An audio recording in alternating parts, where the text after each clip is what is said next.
How does the way I fast change in perimenopause?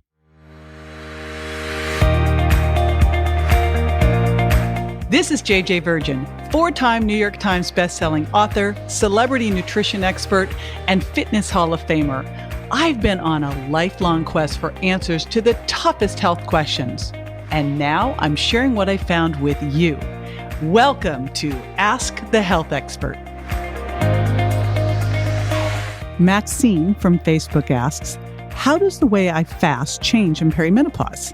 Hey, JJ here. And I brought in my pal, Dr. Stephanie Estima. She's an expert in female physiology, metabolism, and body composition. She actually uses the science of your cycle, whether you have a period or not, by the way, to reclaim your energy and feel great in your skin. She even uses it to help her decide how she's going to work. She's a science nerd, and she's wrapped up in a glam package. I've been with her when she's walked the red carpet. Oh my gosh, she actually always looks like she's ready to walk the red carpet. Plus, she plays a great Wonder Woman at costume parties. We'll be right back with the answer. Stay with us.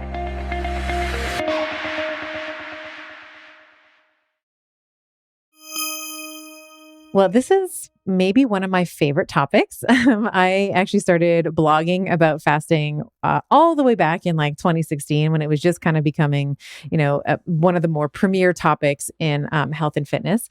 And there are a lot of different ways to fast. If you are someone who's heard of fasting, maybe you've engaged in like intermittent fasting, there's a lot of different ways to fast. And depending on where you are in perimenopause, whether that's like early perimenopause, where women tend to be more estrogen dominant, meaning that their progesterone levels have lowered relative to their estrogen levels in the second half of their cycle, or they are in late stage perimenopause, so sort of 40s and like mid 40s and over, where we are now starting to see a decline in estrogen.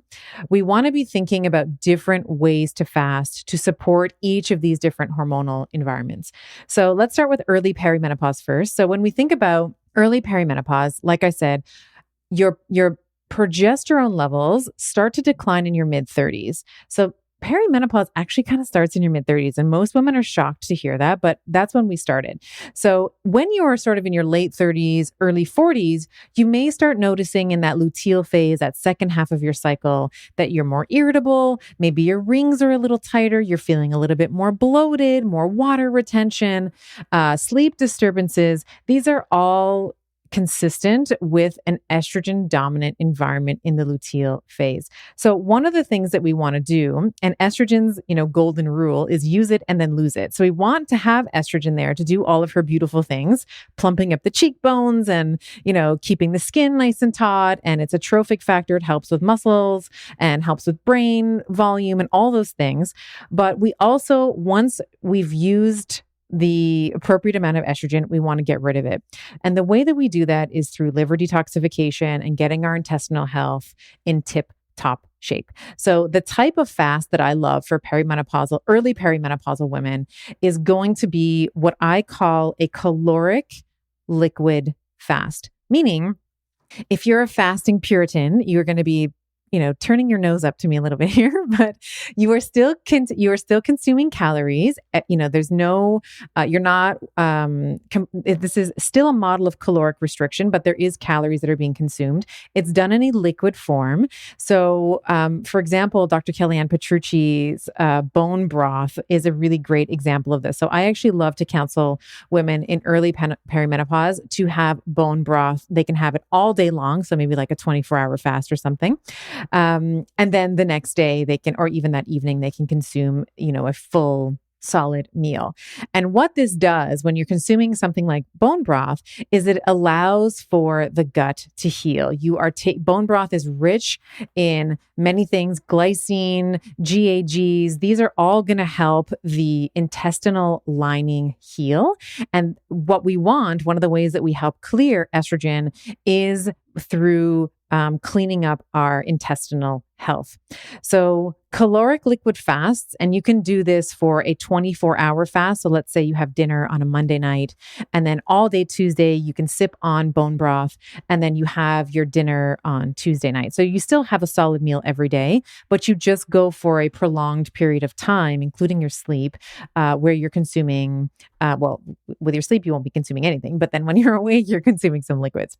When we think about later stage perimenopause, we begin to see, as I mentioned before, estrogen drops and testosterone begins to drop. So I actually, in like my ladies who are 45, 46, 49, 52, I don't like aggressive fasting in this cohort. And even though fasting has lots of benefits, right? We see all the literature that promotes all the benefits that fasting has to offer.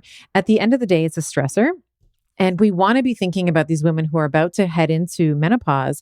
We want to be thinking about the resiliency of her adrenals, her HPA, or hypothalamic pituitary adrenal axis. Because after menopause, once the ovaries stop producing estrogen, it is our adrenal glands and our fat cells that are the primary source of producing estrogens. And if your adrenals are kaput, like they've flatlined because of years of chronic low-grade stress, this is going to pose a problem for you in menopause. So the key in late-stage perimenopause, ladies, especially for my type A's, especially for you got to be gentle. You got to love yourself. You got to be good to yourself. And this is hard to hear, I think, but I would definitely be recommending still a daily time restricted eating model. So something that's commonly referred to as intermittent fasting. So that might look like a 12-hour fast. You sleep for 8 hours and then you fast for 4 of your waking hours. And then you have a 12-hour eating window. You can also do like a 14-hour fast or a 10-hour eating window. And then at the most extreme, I would say 16-8. So 16 hours of a fast, 8-hour eating window.